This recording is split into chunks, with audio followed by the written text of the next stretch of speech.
இது ஆதம், இது சர்பன்ட். இதான் ஏதேன்ல வந்த முதல் லைன் வச்சுக்கோங்களேன்.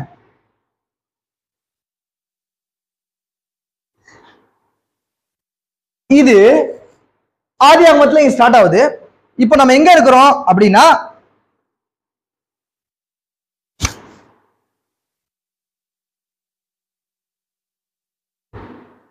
ரெவலேஷன்ல இருக்கிறோம் இல்லைங்களா? இந்த லைன், இது ரெண்டுத்துக்கும் நடுவுல இருக்கிற டைம் லைன் வந்து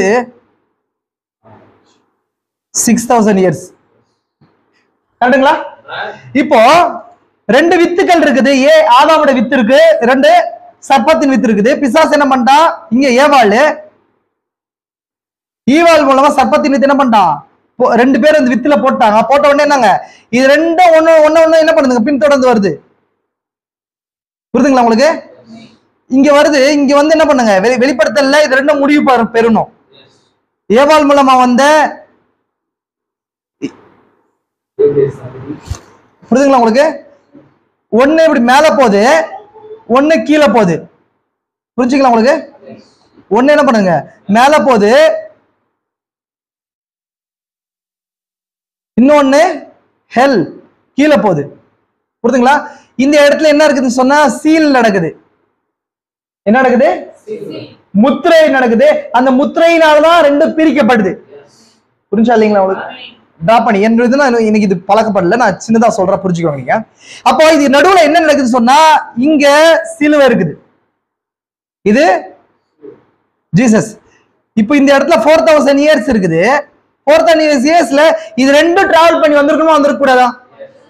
வந்திருக்கணும். அப்ப அது ரெண்டும் டிராவல் பண்ணி வந்துட்டே இருக்குது ரெண்டும். அதனாலதான் வெளிப்படுத்தும் விஷயத்துல மிருகன்ற ஒரு விஷயத்த பாக்குறோம், அது முத்திரைன்னு சொல்லி பாக்குறோம் இல்லைங்களா? இல்லையா? அப்ப நடுவுல 5 இருந்தா மிருகன்றது ஒண்ணு இருக்காது, முத்திரைன்றது ஒண்ணு இருந்திருக்காது.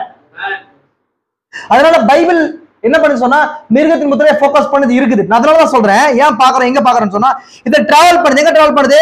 இது ஓல்ட் டெஸ்ட்மெண்ட்ல டிராவல் பண்ணுது ரெண்டுமே. நான் இது என்ன சொல்றேன்னு சொன்னா, இங்க மேல போடுறத வந்து என்ன பண்றேன்னு சொன்னா, ஃபர்ஸ்ட் ஒன்னு காட்லி சீட், இன்னொன்னு சர்பன்ட் சீட் போடுற. இது ரெண்டும் என்ன பண்ணுது? ரெண்டுமே டிராவல் பண்ணிட்டு வருது. இப்படி வந்து எங்க முடியணும்? ரெவலேஷன்ல முடியணும் இல்லைங்களா? புரிஞ்சா இல்லைங்களா? இப்ப அதுக்காக தான் நம்ம பண்றோம். இந்த நம்ம எங்க இருக்கிறோம்? சரியா இங்க இருக்கிறோம், சீலிங் டைம்ல இருக்கிறோம். அதனால இந்த இடத்துல வரும்போதுதான் இங்க யார் வர்றாரு? பிரதர் மேனா வர்றாரு இல்லையா? அவர் தான் என்னங்க, தேர்ட் ஏஞ்சலா இருக்கிறார். கரெக்டுங்களா? பாத்துக்கோங்க, மேல தேர்ட் ஏஞ்சலா இருக்கிறாரு. அவர் தான் என்ன ஏஞ்சல்? இந்த சீலை பத்தி பேசுற ஏஞ்சல். கரெக்டுங்களா உங்களுக்கு? சீலை பத்தி ஏன்னா நல்லா கொண்டீங்க, ரெண்டு விதமான மனவாட்டி ஆதியாகமத்துல பாக்குறீங்க, வெளிப்படுத்தல பாக்குறீங்க. எத்தனை விதமான மனவாட்டி தெரியுமா இல்லைங்களா உங்களுக்கு? வெளிப்படுத்தல் 17ஆம் அதிகாரத்துல ஒரு மனவாட்டி இருக்கிறா. என்னங்க, அந்த வலு சர்ப்பத்துக்கு மேலே ஏறி இருக்கிற ஸ்திரீ, அவ யாரோட கூட என்ன பண்றா? மாம்ச ரீதியான வேசின்ற அடையாளத்தோட இருக்கிறா இல்லைங்களா? ரெண்டாவது வெளிப்படுத்தல் 21ஆம் அதிகாரத்துல ஒரு மனவாட்டி இருக்கிறா. ரெண்டு மனவாட்டி கூட்டத்தையும் இன்ட்ரோடியூஸ் பண்றது ஒரே ஏஞ்சல், அவர் தான் பிரதர். வெளிப்படுத்தல் 17ஆம் அதிகாரம் 1ஆம் வசனத்தை வாசிக்கும் போது என்ன நமக்கு புரியுதுன்னு சொன்னாங்க. என்ன சொல்றாரு? 7 கலசங்களுடைய 7 தூதரில் ஒருவன் வந்து, நீ வா, திரளான திரியின் மேலே உட்கார்ந்து கொண்டிருக்கிற மிருகம் இருக்குது, மிருகத்து மேல ஏறி இருக்கிற ஸ்திரீ இருக்கிறா, அவளை குறிச்ச ரகசியத்தோடு சொல்றான்றார். அப்போ அந்த மிருகத்தை குறிச்ச ரகசியம் அப்படின்னு சொன்னா, மிருகத்தை குறிச்சு ஒரு ரகசியம் இருக்குது, அதான் சர்ப்பத்தின் ரகசியம். அதையும் சொல்றேன், அந்த ஸ்திரீயை குறிச்சியும் சொல்றேன். அது யாரு? அந்த ஏஞ்சல் யாரு? இப்ப 26ஆம் அதிகாரத்துக்கு போறீங்க. 26ஆம் அதிகாரத்துல நீ வா, ஆட்டுக்குட்டியுடைய மனவாட்டியாகிய மனைவியோட காண்பிப்பேன் சொல்லி உயர்ந்த பர்வத்து மேல கூட்டு போற. யாரு? இதே ஏஞ்சல் கூட்டு போறார். புரிஞ்சா இல்லைங்களா உங்களுக்கு? இப்ப இது ரெண்டையும் காட்டின அந்த தூதனுடைய கால்ல தான் யோவான் விழுறார். அப்ப அந்த தூதன் யாரு நமக்கு தெரியும். யார் அந்த தூதன்? வேணாமா? கரெக்டுங்களா? என்ன, அவன் என்னை காண்பித்த தூதனை வணங்கும்படிக்கு அவன் பாதத்துல விழுந்தேன், இப்படி செய்யாத படிக்கு பார், உன்னோடும் இந்த தீர்க்கதரிசன புத்தகத்தில் இருக்கிற வசனங்களை கை கொள்கிறவர்களோடும் கூட நானும் என்ன பண்றேன்? ஊழியக்காரன், தேவனை தொழுதுகொள்னு சொல்லி. புரிஞ்சா இல்லைங்களா? இப்போ அந்த இடத்துல ஒரு சின்ன லைன் சொல்றேன் உங்களுக்கு. அந்த இடத்துல ஒரு சின்ன லைன் சொல்றேன். ஏன் அது வரைக்கும் காட்டினே இருக்கும்போது யோவான் யாரு? ஒரு யூதன் எப்போதுமே மனுஷன் என்ன பண்ண மாட்டான்? வணங்க மாட்டான். அவனுக்கு தெரியும், ஒரு யூதன் மனுஷன் என்ன பண்ண மாட்டான்? வணங்க மாட்டான். அப்பேற்பட்ட யோவான் அப்பேற்பட்ட யோவான் இந்த தூதனை வணங்குறதுக்கான காரணம் என்ன? காரணம் இருக்கு இல்லைங்களா? ஒரு காரணம் இருக்கு. ஏன் வணங்கணும்? ஏன் வணங்கணும்? நல்ல ரீசன் யோசிச்சு பாருங்க. அந்த நேரம் அது வரைக்கும் தூதன் வந்துட்டே இருக்கிறாரு, போயிட்டே இருக்கிறாரு, எல்லா வெளிப்படுத்தும் விஷயம் எல்லாம் காட்டிட்டே இருக்கிறாரு. ஒரு யூதன் எப்பொழுதுமே என்ன பண்ண மாட்டான்? மனுஷனை வணங்கவே மாட்டான். அவன் ரொம்ப தெளிவான யோவான். அதுவும் வந்து அன்பு, எப்பொழுதும் அன்பு என்ன பண்ணுது? ஒரு காலம் அது ஏமாறாது. அதுக்கு அது என்னங்க? அன்பு எப்பொழுதுமே ஏமாற்றம் வராது. அது கரெக்டா தெளிவான ரெவலேஷன் வரும். புரியுதுங்களா? அப்ப தெளிவா இருக்கும்போது யோவானுக்கு அந்த இடத்துல நடந்ததுன்னு சொன்னா, அந்த தூதன் அந்த நேரத்துல வந்து தேவனை போல இருந்தாராம். அந்த காட்சி அப்படி தெரிஞ்சான். புரியுதா உங்களுக்கு? அந்த தூதன் தன்னகத்தை தேவனை ஊற்றி கொண்ட மனிதன் அங்க இருக்கிறார். அதனாலதான் பிரதமர் வரும்போது அவருக்குள்ள நடக்கிற சூப்பர் நேச்சுரல் விஷயங்கள் எல்லாமே அநேக பேருக்கு இடரல கொண்டு வருது. அதனாலதான் அந்த ஆவி இருக்கிறதுனால அவர் என்ன பண்றாங்க? வணங்கறதுக்கு போறாங்க. இப்ப ஜான் வந்து, ஏன்னா ஜீசஸ் ஜானை விட அதிகமா தெரிஞ்சவங்க இருப்பாங்களா? ஏன்? எங்க இருந்தாரு? அவரு கூடவே இருந்தாரு. அன்புக்குரிய மாறு. அப்ப அப்படி தெளிவா பார்த்த மனுஷன் இந்த தூதன் வணங்குறதுக்கான காரணம் என்ன? அவர் இவருக்குள்ள வந்தாரு. அப்படி இருக்கும்போது பார்க்கும்போது டக்குனு ஒரு செகண்ட் என்ன தெரிஞ்சிருச்சு? என்ன தெரிஞ்சிருச்சு? அதனாலதான் பிரதமர் வணங்குறதுக்கு போறாங்க இன்னைக்கு. புரியுது உங்களுக்கு? சரி, எகை நான் உங்களுக்கு சொல்றேன் உங்களுக்கு. அதனாலதான் ஆட்டுடைய அந்த ரெவலேஷனை வெளியே கொண்டு வர்றது. இப்போ நம்ம பார்த்த அந்த விஷயத்துக்கு வர உங்களுக்கு. இப்போ இந்த ரூட் எங்க வருதுன்னு சொன்னா, இந்த வெளிப்படுத்த 17ஆம் அதிகாரத்துல இருக்கிற அந்த மிருகத்தையும், அந்த மிருகத்துக்கு என்ன இருக்குது? மிருகத்து மேல ஒரு ஸ்திரீ இருக்கிறா. அவ ஒரு மனவாட்டி. அது யாருடைய மனவாட்டி? சர்ப்பத்துடைய மனவாட்டி இல்லைங்களா? சர்ப்பத்துடைய கவனிக்கிறீங்களா இல்லைங்களா? வெளிப்படுத்தல் 21ஆம் அதிகாரத்துல ஒரு மனவாட்டியை பாக்குறோம். அது யாருடைய மனவாட்டி? ஆட்டுக்குட்டியுடைய மனவாட்டி ஒண்ணு, சர்ப்பத்துடைய மனவாட்டி ஒண்ணு. ரெண்டு மனவாட்டியை குறிச்ச ரகசியம் யார் பேச?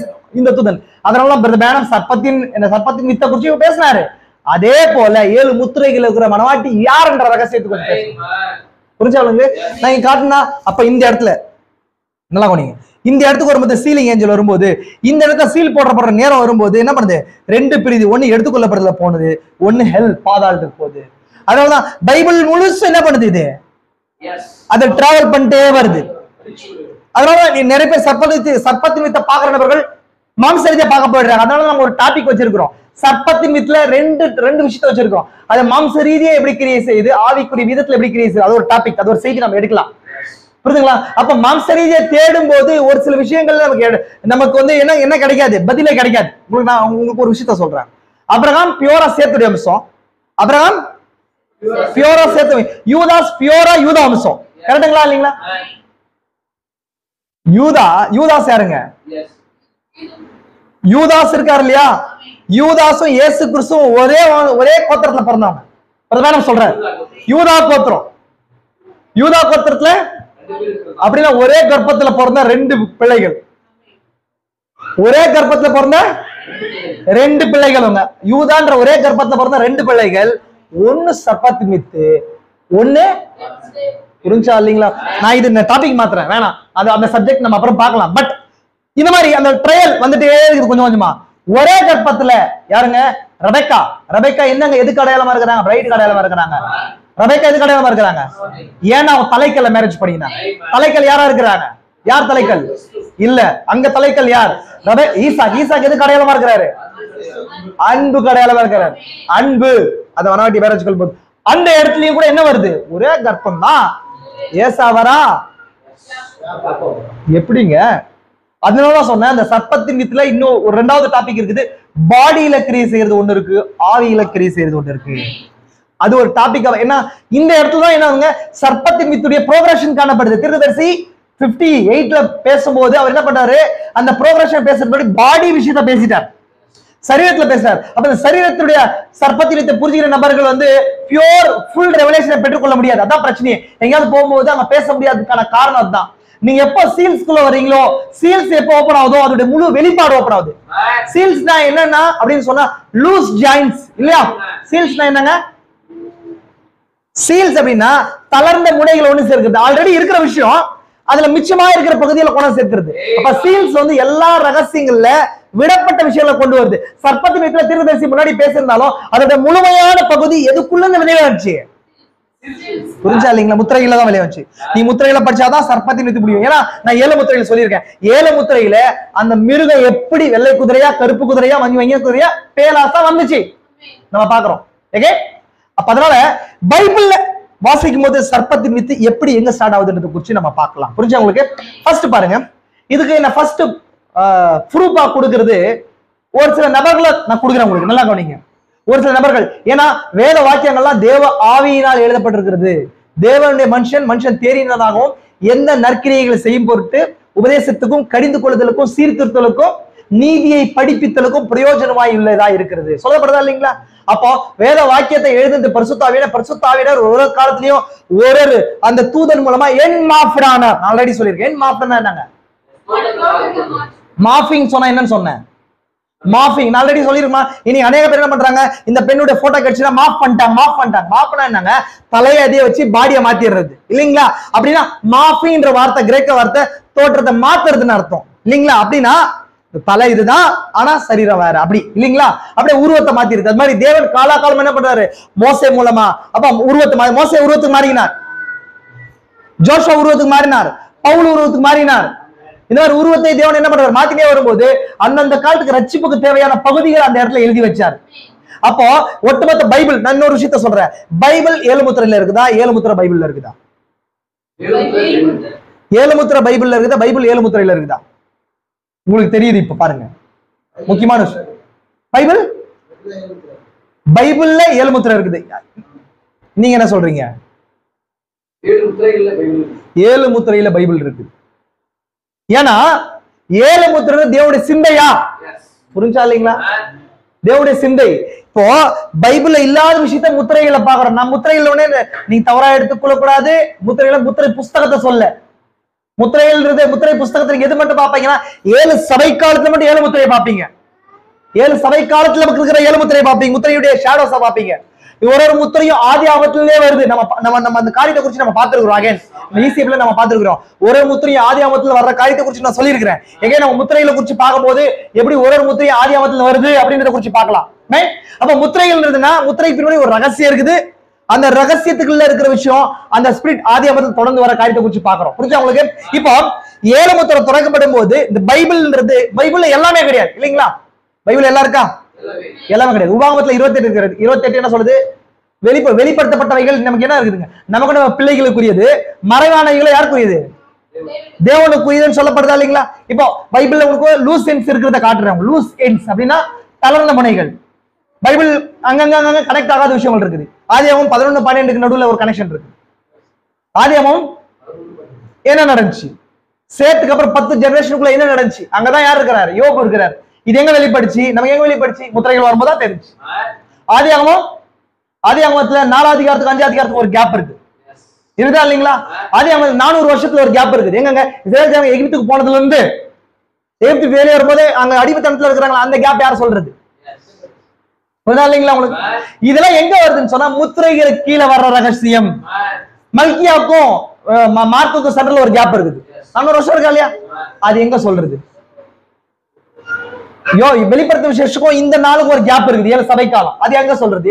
இதெல்லாம் எங்க வருதுன்னு சொன்னா தேவனுடைய சிந்தையில இருந்து ஒரு காலத்திலயும் அவங்க காலத்துக்கு என்ன தேவையோ அதை மட்டும் தான் சொல்லுது. ஃபார் எக்ஸாம்பிள் சொல்ற பாருங்க, உங்களுக்கு இந்த பைபிள் ஆதியிலே தேவன் வானத்தை பூமி சிருஷ்டித்தார் தொடங்குதா இல்லையா? அப்ப ஆதி அப்படின்னும் போது எதை குறிச்சு சொல்லுது? தொடக்கத்தை பத்தி சொல்றீங்களா? இப்போ ஒழுங்கின்மையும் வெறுமையா இருந்ததுன்னு சொல்லப்படுது இல்லைங்களா? அப்போ தேவன் எப்படி சொன்னா வசனம் சொல்ல, ஏசாயா சொல்லுது, அவர் சகலத்தையும் எப்படி படிச்சிருக்காராங்க? நேர்த்தியா படிச்சிருக்காருன்னு சொல்லி வசனம். எப்படி படிச்சிருக்கார்? நேர்த்தியா படிக்கும் போது அவர் சொல்லும் போதே அதுல ஒரு நேர்த்தி இருக்கும். ஆனா வசனம் சொல்லுது ஒழுங்கின்மையும் வெறுமையா இருந்தது. வசனம் ஏசாயா சொல்லுது அவர் பூமியை ஒழுங்கின்மையா வெறுமையா இருக்க சிருஷ்டியாமல் மனித குடியிருப்புக்காக சிருஷ்டித்தாருன்னு சொல்லுது. இப்போ இந்த வசனம் ஆதியாகமத்துல இருக்கிற 1-2க்கு என்னவா இருக்குது? கான்ட்ராடிக்டா இருக்குது. புரிஞ்சுங்களா? அப்ப ஆதியாகமம் கான்ட்ராடிக்ட். நான் சொல்றேன் உங்களுக்கு, ஏசாயால பூமியோட சிருஷ்டிப்பை பைபிள் என்ன சொல்லுதுன்னு சொன்னா பூமியை வெறுமையா இருக்க சிருஷ்டியாமல், கன்னடದಲ್ಲಿ ಏನು ಹೇಳೋದು? ತೆಲುಗುல ಏಂ ಸೆಪೇರಿನ್ ತಿಳಿದು ನಾಕಿ ಸೆಕೆಂಡ್ ವರ್ಸ್ ಏಂ ಸೆಪೇರಿತಿ ಕನ್ನಡದಲ್ಲಿ ಏನು ಹೇಳೋದು ಗೊತ್ತಿಲ್ಲ ನನಗೆ. ಬೆರೆದಾಗಿ ಅಗೈನ್ ಇನ್ನೊಂದು ವಾಕ್ಯ ಬರುತ್ತೆ ಅದರಲ್ಲಿ. செகண்ட் வாக்கியம் ஏன் பிரதர்? வெறுமையாவும் ஒழுங்கின்மையாவும் இருந்தது. பெரிதாகின்றதுதான் வெறுமையா. ஒழுங்கின்மையான்னு சொன்னா அன்ஷேப்பா, யூஸ்லெஸ்ஸா, இல்ல உடஞ்சு போனதா இருக்குது. நம்ம சொன்னோம் ஆதியாகமம் 1க்கும் 2க்கும் சென்டர்ல ஒரு கேப் ஒரு நாள் நம்ம பார்த்தோம். ஏசாயால இருந்த விஷயம், எசேக்கியேல்ல இருந்த விஷயத்தை குறித்து நம்ம பார்த்தோம். அப்போ உங்களுக்கு புரியுதா உங்களுக்கு? அப்ப அந்த இடத்துல பூமி, தேவன் வானத்தையும் பூமி சிருஷ்டித்தாருன்னு சொல்லிட்டு அடுத்த வருஷமே எப்படி வருதுன்னு சொன்னா, பூமியானது ஒழுங்கின்மையும் வெறுமையா இருந்தது அப்படின்னு வருது. ஆதிಯಲ್ಲಿ ಕ್ರಮವಿಲ್ಲದೆ ಆ ವಾಕ್ಯ ಬರ್ತಾங்க ಅಲ್ಲಿ.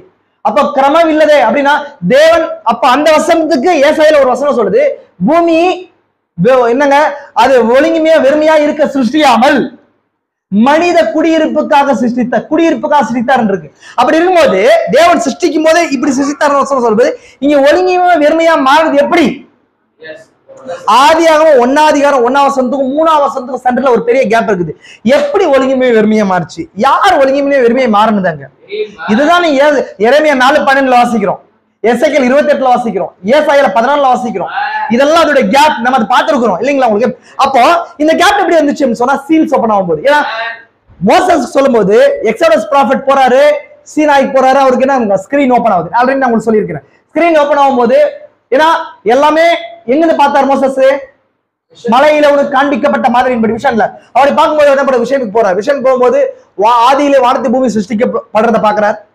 இருளா இருக்குது, ஆழத்து மேல் இருள் இருக்குது, ஒழுங்கின்மை வெறுமையா இருக்கிற காரியத்தை பாக்குறாரு. புரியுதுங்களா உங்களுக்கு? ஆனா இந்த காட்சி அவர் பார்த்து எழுதி போயிட்டாரு. ஏசாயா காட்டும் போது பூமியா நான் ஒழுமையா இருக்க வெறுமையா இருக்க சிருஷ்டிக்க இல்ல, நான் சிருஷ்டிக்கும் போது வெறுமையாவும் ஒழுங்கிமையா இல்லைன்றார். இப்ப இது ரெண்டும் இங்க என்ன வருதாங்க? ஒரு கான்ட்ரடிக்ட் ஆகுது. இப்ப வெறுமையா ஒழுங்கிமையா வெறுமையா மாறுற ஒரு காரியத்தை ஏசாயா 4ல பாக்குறாரு. என்ன பாக்குறாரு? பூமி என்னங்க அவருடைய தேவடைய உக்கிர கோபத்தினால பயிர் வனாந்திரமா மாறிச்சு, அதன் பயிரெல்லாம் எரிஞ்சு போச்சு, பறவைகளா பறந்து போச்சுன்ற விஷயத்த பாக்குறாரு. இதெல்லாம் எங்க நடக்குது? ஆதியாகமம் 1ஆம் அதிகாரத்துக்கும் 1ஆம் அதிகாரம் 1ஆம் வசனத்துக்கும் 4ஆம் வசனத்துக்கும் சென்ட்ரல் நடக்குது. அது ஒரு குறிப்பிட்ட பெரிய ஒரு காலம் இருக்குது. ப்ரீ ஆடாமிக் ஏஜ், ஆதாமுக்கு முந்தைய காலம் ஒரு காலம் இருக்குது. இது எப்படி புரியுது நமக்கு? ஆதாம் எழுதினாரா? மோசஸ் எழுதி முடிச்சாரா? எக்ஸோடஸ் ப்ராஃபட் எழுதிட்டாரா? எகைன் 2வது எரேமியா பார்த்து எழுதினாரா? பூமி அங்க எப்படி நடந்துச்சு, அது ஒழுங்கின்மை வெறுமையா இருந்துச்சு குறிச்சு பார்த்து எழுதினாரா? எகைன் அப்புறம் ஏசாயா பார்த்து வெறுமையா இருக்க ஒழுங்கிமையா இருக்க பூமியை படைக்கல அப்படின்ற குறிச்சு எழுதுறாரா? இவெல்லாம் எழுதிட்டே வந்தாங்க. ஏன்னா அவங்களுக்கு வெளிப்படுத்தப்பட்ட காரியத்தை குறிச்சு என்ன பண்றாங்க? எழுதிட்டே வராங்க. இதுக்கப்புறம் ஜான் வரார், பிலவ்ட் ஒன். ஜான் யாருங்க? அன்புக்குரிய ஒருவன். அவர் வந்து ஆதியிலே தேவன் வானத்தை பூமி சிருஷ்டித்தார்னு சொல்லி எக்ஸோடஸ் ப்ராஃபட் பார்த்த காரியத்துக்கு முன்னாடி போயிட்டு ஆதியில வார்த்தை இருந்ததுன்றார். என்ன பாக்குறார்? ஆதியில வார்த்தை இருந்தது, அந்த வார்த்தை தேவனிடத்துல இருந்தது, அந்த வார்த்தை தேவனா இருந்தது. யார் பாக்குறார்? First Moses பாக்குறார். ஆதியிலே சிருஷ்டிப்பு. எந்த ஆதி முதல்ல? மோசே பார்த்த ஆதி முதல்லையா? எக்ஸோடஸ் ப்ராஃபட் முதல் யாத்திரையின் தூதன் பார்த்த அந்த ஆதி முதல்லையா அப்படின்ற கேள்வி வருது. எரேமியா புலம்பலின் தீர்க்கதரிசி. எரேமியா யாருங்க? புலம்பலின் தீர்க்கதரிசியா? அந்த தீர்க்கதரிசி பார்த்தது அந்த ஆதி முதல்லையா? அந்த ஆதியிலே பூமி வெறுங்கிமையா வெறுமையா மாறிடுச்சு, தேவனுடைய கோபாக்கினை ஊற்றப்பட்டுச்சுன்ற காரியத்தை குறிச்சு பாக்குறார். அது முதல்லையா? எதை முதல்ல வைக்கிறது? 2வது ஏசாயா பாக்குறார், ஒரு ஒழுங்கிமையா வெறுமையா இருக்கிறதுக்கு சிருஷ்டிக்கலப்பா அப்படின்னும் போது இதெல்லாம் எந்த ஆர்டர்ல இருக்குதுன்னே தெரியல பைபிள் படிக்கும் போது. இப்போ யோவான் பாக்குறாரு. என்ன பாக்குறாரு? யோவான் பார்த்துட்டு ஆதியில போது இவங்க எல்லாத்துக்கும் கொஞ்சம் முன்னாடி போறாரு. என்ன போறாரு? ஆதியில வானத்து பூமி சிருஷ்டிக்கலப்பா அப்படின்றது இந்த யாத்திரையின் தூதன் பார்த்து, புலமலின் தூதன் பார்த்து, புலமலின் தூதன் இல்லையா? யாருங்க? அந்த புலமலின் தீர்க்கதரிசி எரேமியா பார்த்து இல்லைங்களா? உங்களுக்கு வேதத்துக்குள்ள ஒரு வேதத்தை வச்சு ஒரு அந்த தீர்க்கதரிசி எரேமியா ஏசாயா பார்த்து இதெல்லாம் பார்க்கும்படி பிலவ்ட் ஒன் ஜான் யோவான் போயிட்டு இது எல்லாத்துக்கும் முன்பதாக வார்த்தை எப்படி இருந்துச்சு? இன்னும் கொஞ்சம் முன்னாடி வார்த்தை எப்படி இருந்துச்சு? அது எப்படி பிரிஞ்சு வந்துச்சு தேவனோட? இந்த வானம் பூமி தேவன் படைத்தாரே, அந்த படைப்புக்கு காரணம் வார்த்தை தான். அந்த வார்த்தை எங்க வந்துச்சுன்னு சொல்லி யார் பாக்குறதுங்க? ஜான் யோவான் பாக்குறாரு. இவங்க எல்லாம் இப்படி பார்த்துட்டே வந்தாங்க. இப்ப நான் ஒரு கொஸ்டின் போடுறேன் பவுலுக்கு. ஐயா என்னையா நீங்க என்ன சரி நான் முதல் எக்ஸோடஸ் ப்ராஃபட் முதல் யாத்திரையின் மோசஸ்க்கு ஒரு கொஸ்டின் எப்படி போடலாம்? ஐயா நான் உங்களை என்ன எப்படி பார்த்தோம்? மகத்தானவரை தேவனை முகமுகமா பார்த்தோம். ஆனா இதை விட எங்களுக்கு என்னங்க புரியல ஐயா, நீங்க பேசுற காரியங்களுக்கு புரியல. நாங்க எப்படி விளங்கிக் கொள்றது? நீங்க பார்த்த ஆதியை முதல்ல வைக்கிறதா? புலமலின் தீர்க்கதரிசி சொன்ன அந்த ஆதியை நான் முதல்ல வைக்கிறதா? வேதத்துக்குள்ள ஒரு வேதத்தை எழுதுற அந்த தீர்க்கதரிசி சொன்ன அந்த ஆதியை முதல்ல வைக்கிறதா? இல்ல beloved one இந்த ஜான் சொன்னதை முதல்ல வைக்கிறதான்னு சொல்லி நான் கொஸ்டினை போடும்போது தேவன் சொல்றாரு, இல்லப்பா அப்படிலாம் கிடையாது, ஒரு 7ஆம் தூதன் வருவாரு. அந்த தூதன் வந்து இந்த ஆதியில தேவனாவே இல்லை. தேவன் அப்படின்னா தொழுகைக்குரியது. அங்க தேவன் தொழுது கொள்றதுக்கு எதுவுமே இல்ல, ஒரு அணுவும் இல்ல. தேவனுடைய சிந்தை இருக்குது. சிந்தை இவங்க எல்லாம் நாங்க தேவன் சிந்தையிலிருந்து வார்த்தை புறப்பட்டு சிருஷ்டிப்ப பாக்குறாங்க. இந்த தீர்க்கதரிசி வந்து தேவனுடைய சிந்தைக்குள்ளே என்ட்ராகிறார். அந்த சிந்தைக்குள்ள என்ட்ராய் போகும்போது அவங்க ஒரு அணுவும் இல்ல, எந்த ஆட்டமும் இல்ல. அந்த இடத்துல இருந்து வரும்போது சிந்தையும் ஓபன் ஆகும் போது 7 முத்திரைகள் ஓபன் ஆகுது. அந்த பகுதியில ஒரு பகுதியை தான் இவங்க எல்லாம் பார்த்து புக்கா எழுதி வச்சாங்கப்பா. இந்த காலம் வரும்போது முழு சிந்தை 7 முத்திரைகள் திறக்கப்படும். புரிஞ்சுங்களா உங்களுக்கு? 7 முத்திரைக்குள்ள பைபிள் இருக்குதா? பைபிளுக்குள்ள 7 முத்திரை இருக்குதா? 7 முத்திரைகளுக்குள்ளதான் பைபிள் இருக்கு. அதோட பாட்டு தான் இதெல்லாமே. புரிஞ்சுங்களா உங்களுக்கு? ஏன்னா இன்னும் தெளிவா சொல்லலாம், 7 முத்திரைகள்ன்றது அவரே தேவனுடைய சிந்தையே. அது கரெக்டுங்களா? தேவனே அது. இயேசு கிறிஸ்துவ 7 முத்திரைகள் அவருடைய 7 பகுதியெல்லாம் உடைக்கப்பட்டுச்சு. அது 7 ஸ்பிரிட்ஸ் மூலமா இருந்துச்சு இல்லைங்களா? அப்ப அதனாலதான் சொன்னேன், இது உடைக்கப்படுறதுனாலதான் நமக்கு எல்லா ரகசியங்கள் என்ன ஆச்சு, சர்ப்பத்தின் வித்தை குறிச்சு அடிச்சு விடு, டாப் டு பாட்டம் ஓபன் ஆகுது. வெளிப்பாடு வசனம் சொல்லுது. என்ன சொல்லுது?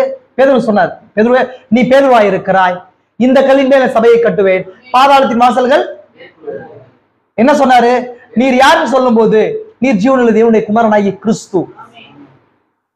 பேதுருவே மாம்சம் ரத்தம் உனக்கு என்ன பண்ணல, வெளிப்படுத்தவில்லை, நான் இந்த வெளிப்பாட்டின் மேலே சபையை கட்டுகிறேன் சொன்னார். பேதுருவே உண்மையில கிடையாது, இயேசு கிறிஸ்து மேலேயும் கிடையாது, இயேசு கிறிஸ்துவை பெற்ற வெளிப்பாட்டு மேலே சபையை கட்டுறேன்.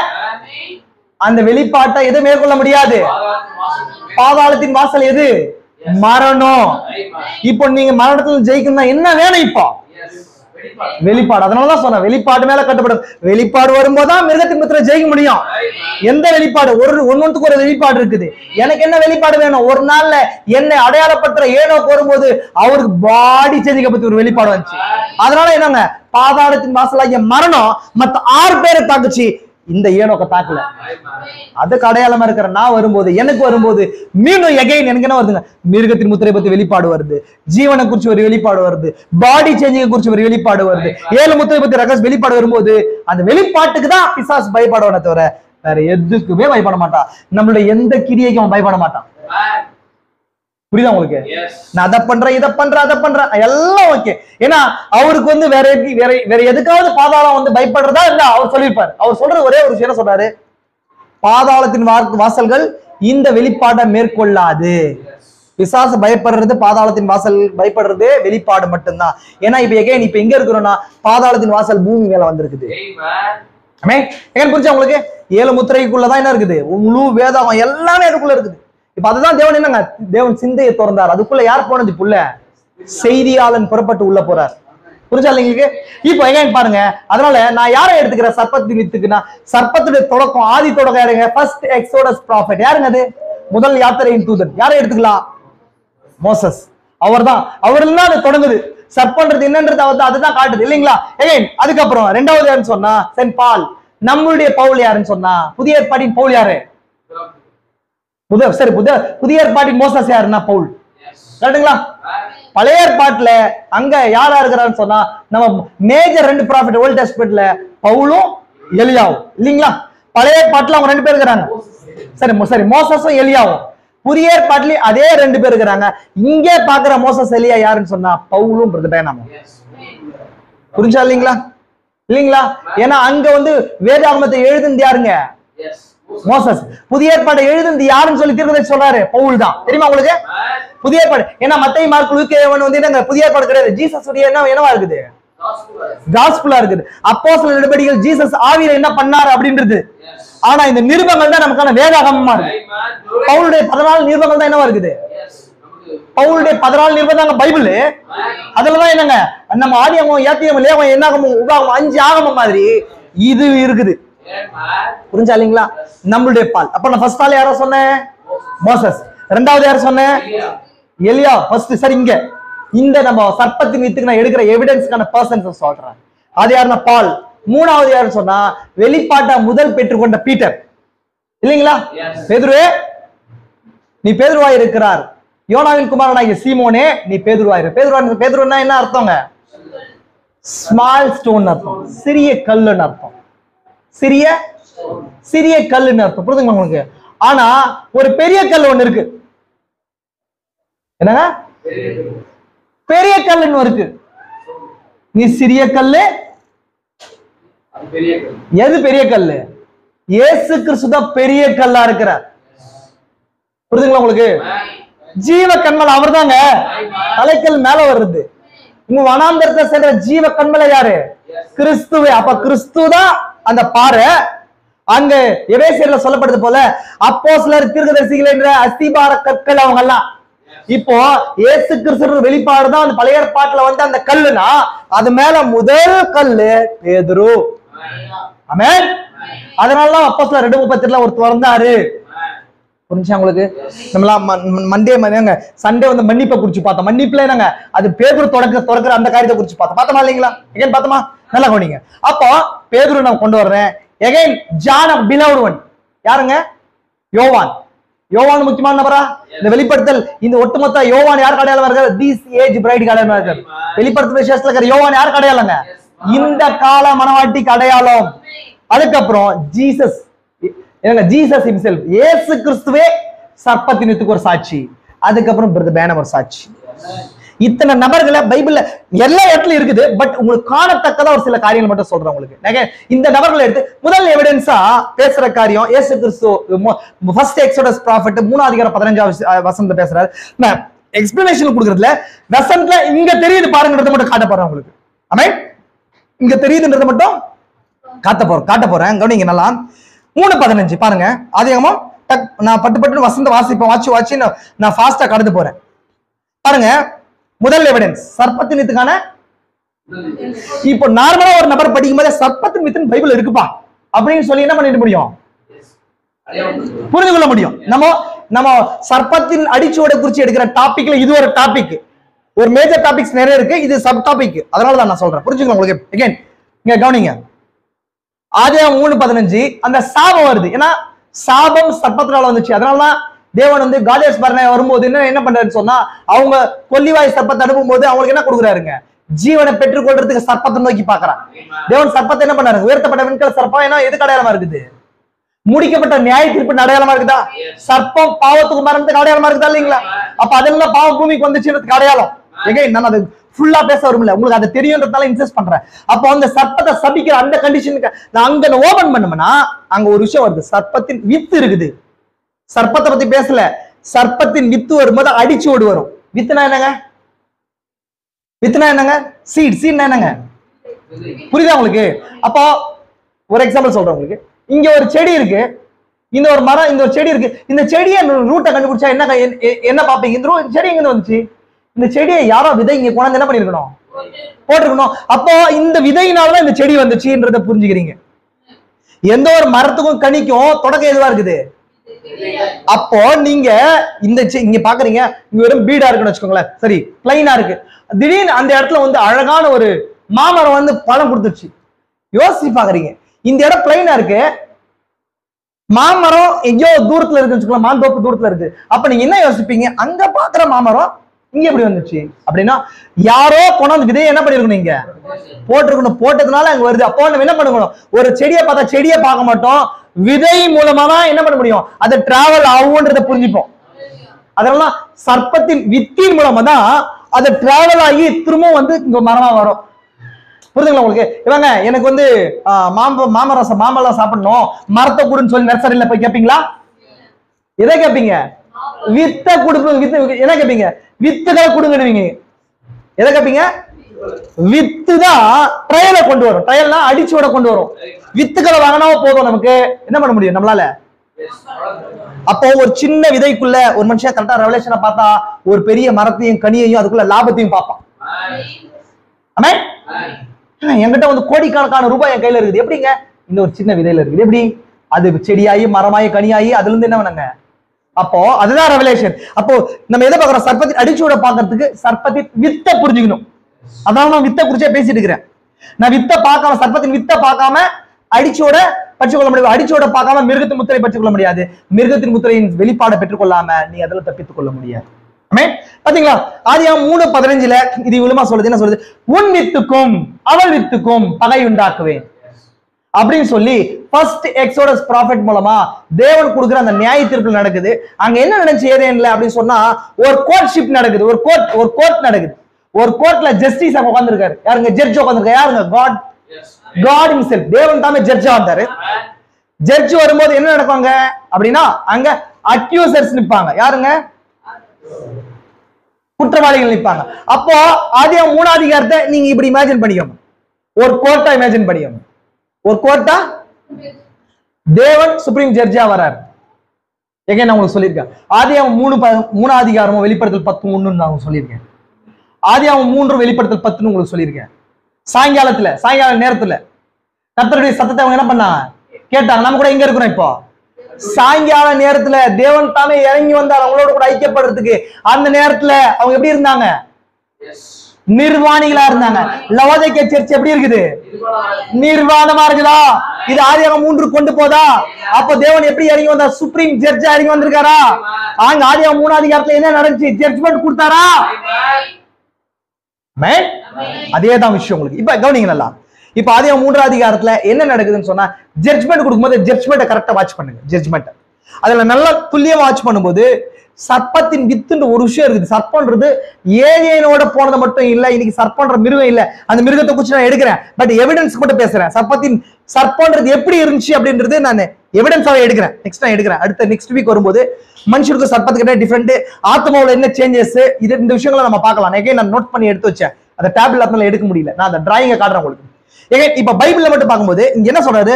உன் வித்துக்கும் அவள் வித்துக்கும். இங்க வசனம் அப்படி சொல்லுது. 14:15 3:15 அப்போது தேவனாகிய கர்த்தர் சர்ப்பத்தை பார்த்து, நீ இதை செய்தபடியால் சகல நாட்டு மிருகங்களும் சகல காட்டு மிருகங்களும் சபிக்கப்பட்டிருப்பாய். நீ உன் வயிற்றினால் நகர்ந்து உயிரோடு இருக்க நாளெல்லாம் மண்ணை தின்பாய். இது யாருக்கு விழுந்த சாபம்? கரெக்டுங்களா? கவனிச்சீங்களா? எகன் இது கீழே பாருங்க. உன் வித்துக்கும் உனக்கும் ஸ்திரீக்கும். யாருக்கு இது? உனக்கும் ஸ்திரீ. உனக்குன்றது நல்லா கவனிங்க. ஆதியாகமம் 3ஆம் அதிகாரத்துல எந்த இடத்துலயுமே நீங்க லூசிபரை பார்க்க முடியாது. ஆதியாகமம் 3ஆம் அதிகாரத்துல எங்க லூசிபரை பாக்குறீங்களா? இல்லவே இல்ல. வெறும் சர்ப்பத்தை மட்டும் தான் பாப்பீங்க. தேவன் திரும்ப நீங்க ஏசாயா 14 போகும்போது எசேக்கியேல் 28க்கு போகும்போது மட்டும் தான் நீங்க சர்ப்பத்தை பார்க்க முடியும். ஆதியாகமம் 3:15 நான் அதை காட்டுறேன் உங்களுக்கு. எசேக்கியேல் 28 அதிகாரத்துல அவங்க சொல்லுது. என்ன சொல்லுது? அதிகாலை மகனாகிய விடிவெள்ளியே வீழ்ந்தாயே, ஜாதிகளை ஈனப்படுத்தினவனே, நீ தரையில விழ வெட்டப்பட்டாயே அப்படின்னு சொல்லப்படுது. நீ தேவனுடைய தோட்டமாகிய ஏதேனில் இருந்தவன் அப்படின்னு சொல்லும் போதுதான் ஓ நாம ஏதேன்ல பார்க்கணும் இவனன்றதை குறிச்சு நமக்கு புரியுது.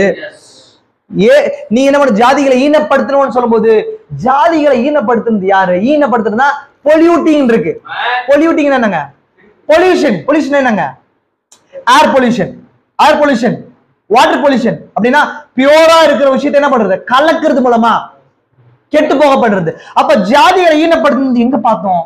சர்ப்பம். சர்ப்பத்தை தேவன் அங்க பேசுறாரு. இங்க லூசிபரை பண்ணதான் சொல்றாருன்னா Lucifer anointed himself in serpent. ஆமென். அவன் தாமே அவன் என்ன பண்ணான்னு சொன்னா சர்ப்பத்துக்குள்ள தன்னை அனாய்ட் பண்ணி கொள்றது மூலமா பொல்யூட் பண்றதுக்கான ரூட்டை கண்டுபிடிச்சான். நம்ம அதுக்குள்ள போகல. பட் இந்த இடத்துல வரும்போது 4 பேருக்கு நிக்கிறதா பாக்குறோம். 3 பேர் கிடையாது. எகைன் தேவனோட சேர்ந்து 5 பேர் வர்றாங்க. தேவன் நிக்கிறாரு. யார் நிக்கிறா? ஆதாம் நிக்கிறாரு, ஏவாள் நிக்கிறாங்க, சர்ப்பம் நிக்குது, சர்ப்பத்துக்குள்ள பிசாசு நிக்குது. ரூட். இந்த முதல் சொல்லப்பட்ட காரியம் இந்த மாம்சரீதின சர்ப்பன்ற மிருகத்தை தொடர்ந்து வருது. இந்த சர்ப்பத்துக்குள்ள இருக்கிற பிசாசுக்கு வர்ற காரியம் இங்க இருக்குது. கவனிச்சுக்கோங்க. இப்ப இங்க என்ன சொல்றாரு? 3:15 உனக்கும் ஸ்திரீக்கும் உன் வித்துக்கும். உன் வித்துனா எந்த வித்து? சர்ப்பம். சர்ப்பத்துக்குள்ள பிசாசு சர்ப்பம். பிசாசு தான் பேசுறாரு. எகைன் சர்ப்பத்தை பயன்படுத்தி கொண்ட பிசாசு. இப்போ உனக்கு ஸ்திரீக்கு ஒரு வித்து இருக்குது. நம்ம எகைன் அது ஒரு ப்ரூஃபா நம்ம பார்க்கலாம். எகைன் இங்க உன் வித்துக்கும் சர்ப்பத்தின் உன் வித்துன்றது ஒரு வித்து. ஆமென்.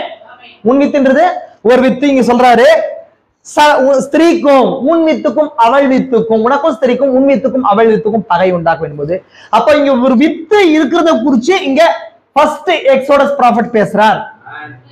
இயல்பாவே ஒருத்த பைபிள் எடுத்து படிச்சா சர்பன்ட் சீட் இருக்குதுங்களாங்க அப்படின்னா 3ஆம் அதிகாரத்தை படிக்கும் போதே அவனுக்கு புரியும். என்ன புரியும்? சர்பன்ட் சீட் இருக்கணுங்க கண்டிப்பா.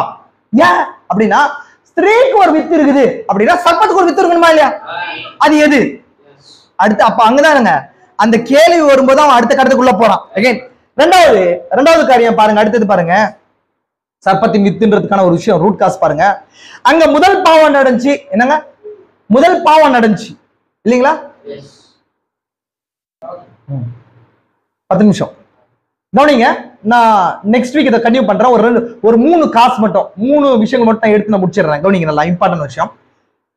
இப்ப முதல்ல என்ன நடக்குது? ஆதியாகமம் 3ஆம் அதிகாரம் 15ஆம் வசனத்துல சர்ப்பத்தின் வித்து இருக்கிறத குறிச்சு சொல்லிடுச்சு.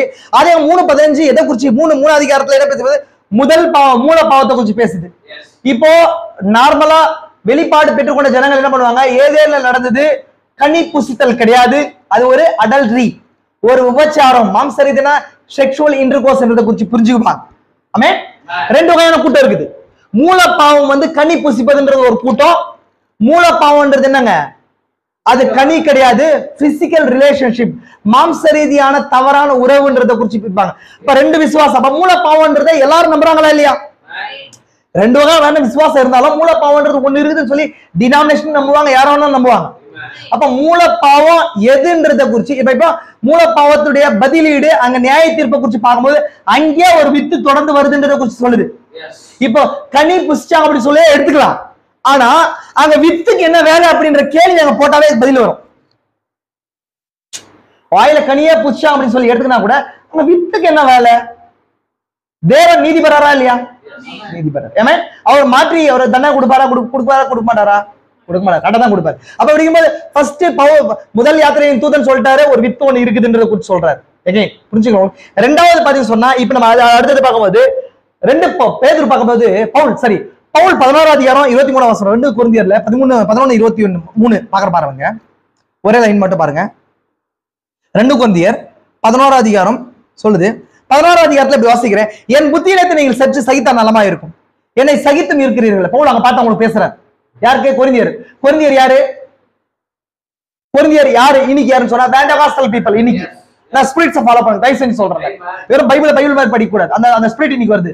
ஏன்னா அங்க நிறைய குழப்பங்கள் இருந்துச்சு. அந்நிய பாஷையை குறிச்சு அவங்களுக்கு புரிதல் இல்ல, ஸ்திரீ உபதேசத்தை குறிச்சு புரிதல் இல்ல, சர்ப்பத்தின் வித்தை குறிச்சு அவங்களுக்கு தெரியல, வரங்கள் எப்படி பிளேஸ் பண்றதுன்னு தெரியல, உங்களுக்கு தலைமுக்காட குறிச்சு அவங்களுக்கு தெரியல. அவங்க திருந்த வேண்டிய ஜனங்கள். கொரிந்தியர் திருத்துதலை கொண்ட புஸ்தகம் சொல்லி திருந்த சொல்லியிருக்காரா? நல்லா திரும்ப அதுக்குள்ள போகல, கவனிச்சுக்கோங்க நல்லா. கொரிந்தியர் போறாரு. அப்ப பெந்தகாஸ்டல் பீப்பிள், கரெக்ட்டுங்களா? அப்ப நம்ம எந்த காலத்துல இருக்கிறோம்? பெந்தகாஸ்டல் பீப்பிளுக்கு அப்புறம் தான் வந்திருக்கிறோம். ஆமென். எபேசியர் பிரதர், இந்த கொரிந்தியர் யாருக்கு அடையாளமா இருக்கிறாங்க அப்படின்னா பெந்தகாஸ்டல் பீப்பிள். இப்போ இந்த செய்தி எப்படி வந்துச்சு? பெந்தகாஸ்டல் பீப்பிள் அடுத்து வந்துச்சா? புரிஞ்சா இல்லைங்களா? அதுதான் சொல்ல வரேன். நீங்க அதுக்கு நீங்க ஈகல இந்த பிரேனா இறைய பிடிக்கணும். நீங்க ஃபர்ஸ்ட் ஈகலா நான் ஒரு விஷயத்துக்கு எக்ஸ்பிளைன் பண்ணி போனா டைம் இருக்காது. கவனிங்க. இப்போ இவங்ககிட்ட பேசுறாரு. நான் உங்களை யார சபையை பார்த்து பேசுறாரு. கற்புள்ள கன்னிகையாக கிறிஸ்தியன் ஒரே புருஷனுக்கு ஒப்பு கொடுக்க நியமிக்கப்பட்டபடியால் உங்களுக்கு தேவ வைராக்கியம் கொண்டிருக்கிறேன். இப்போ பவுல் சொல்றாரு, சபைக்கும் கிறிஸ்துவுக்கான உறவை ஒரு ஆண் பெண்ணுக்கான உறவாகவும் கற்பாவும் சொல்றாரு, வெர்ஜினிட்டியாவும் சொல்றாரு. கவனிச்சுக்கோங்க, வெர்ஜினிட்டியா. இப்ப சபைய ஒரு பெண்ணாவோ கிறிஸ்துவ ஆணாவும் சொல்றாரு. நம்ம பார்த்தோம். அதனாலதான் மனவாளம் தேவன் நம்மள எந்த உறவுல பாக்குறாருன்னு சொன்னா, உறவுலே மிகப்பெரிய ஒரு அருமையான உறவு, ஸ்வீட் இன்ஃப்ளூயன்ஸ், ஸ்வீட் கனெக்ஷன் எதுன்னு சொன்னா அது மனவாட்டி. அதனாலதான் நம்மள மனவாட்டியா அவர் சொல்றாரு. அவர் மனவாளனா இருக்கிறார் இல்லைங்களா?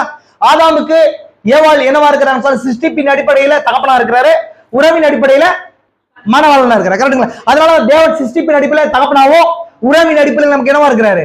மனவாளன புருஷனா இருக்கிறாரு. இதை புரிஞ்சுக்கணும். அந்த உறவுல இதை புரிஞ்சுக்கலாம் இல்லைங்க? புரிஞ்சுக்கலாம் உங்களுக்கு பாருங்க. அப்போ சபை என்னவா இருக்குது? கன்னிகையா இருக்குது, கிறிஸ்து புருஷனா இருக்கிறார்.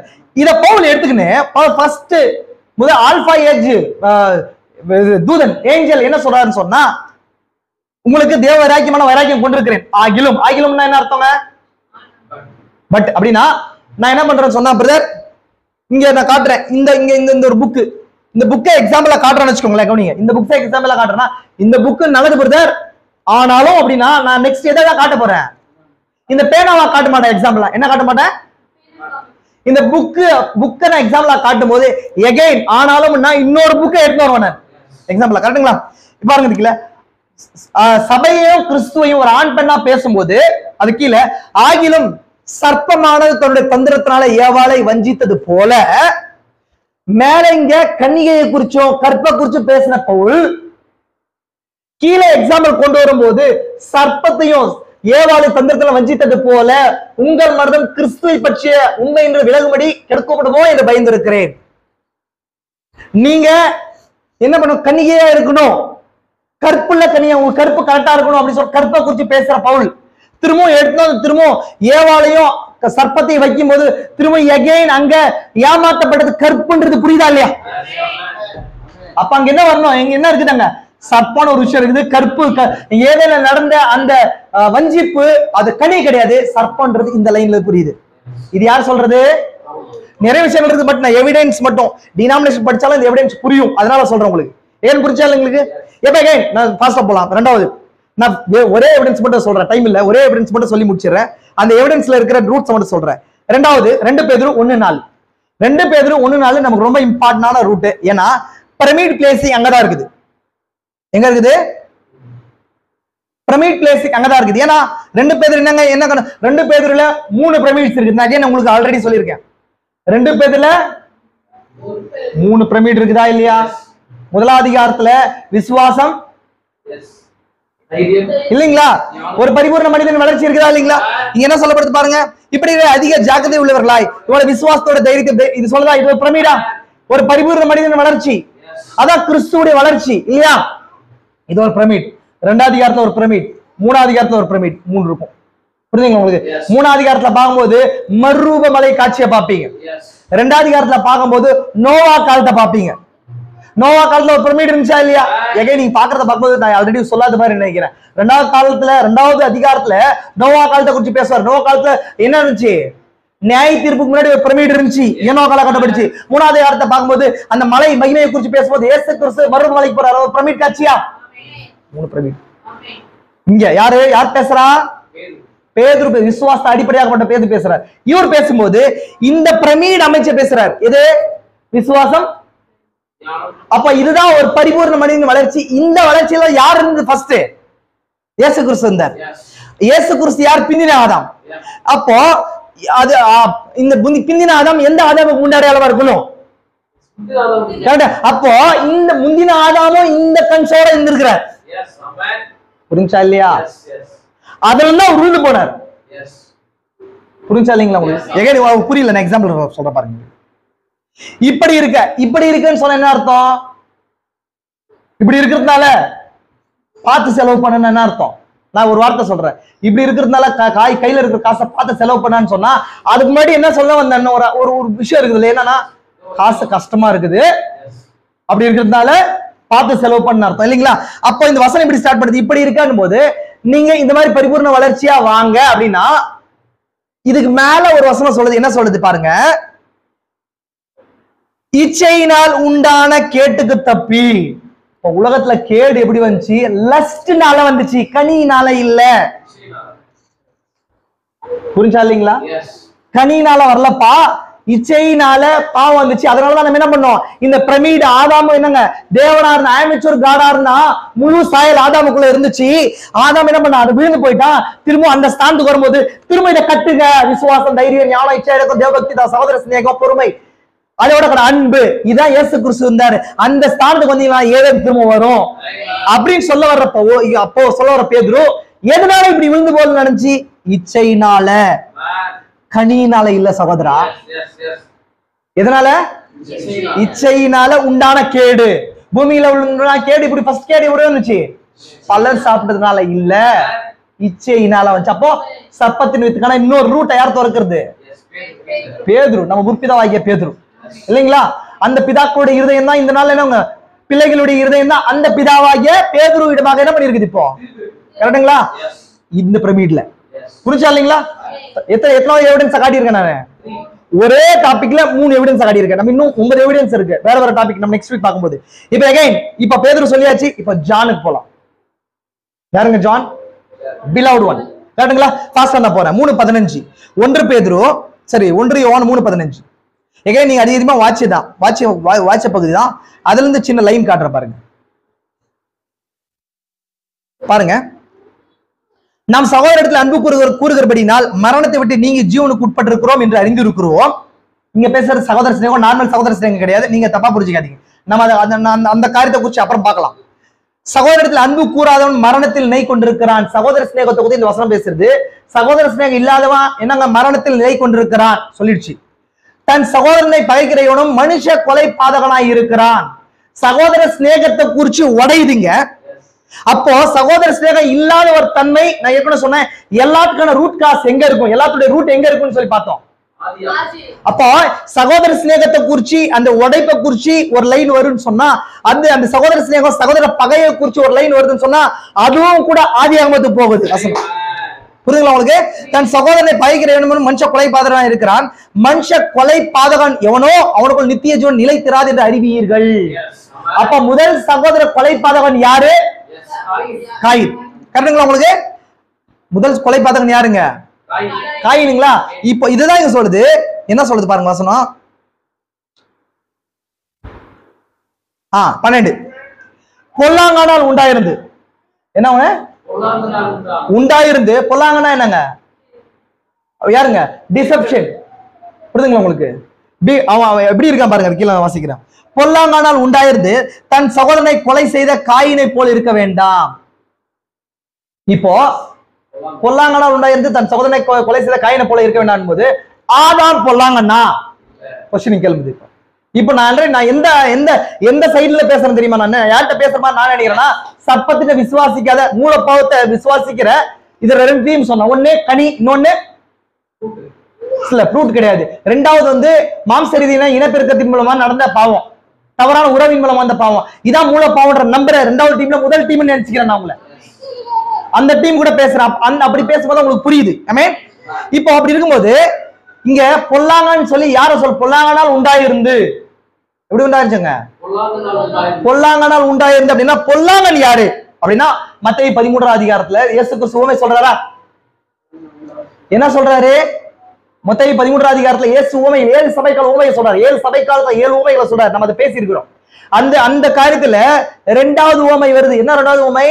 தேவன் என்ன விதைக்கிறவன் புறப்படும் போது பகல்ல விதை, அந்த விதை அறுவடை நேரம் வருது. அறுவடை நேரம் போது எஜமான நோக்கி வேலைக்காரன் சொல்றாங்க, ஆண்டவரே உங்களுடைய நிலத்தில் நல்ல விதையை விதைத்தீர்கள் அல்லவா அப்படின்னும் போது கோதுமை மணி அங்க கலைகள் எப்படி வந்துச்சுன்னு போது பொல்லாங்கன் விதைத்தான் அப்படின்னு சொல்லும்போது எக்ஸ்பிளேஷன் கொடுக்கும்போது பொல்லாங்கன் யாரு அப்படின்னா நல்ல விதைத்த எஜமான் யாருன்னு சொன்ன மனுஷகுமாரன், பொல்லாங்கன் யாருன்னு சொன்ன பிசாசு.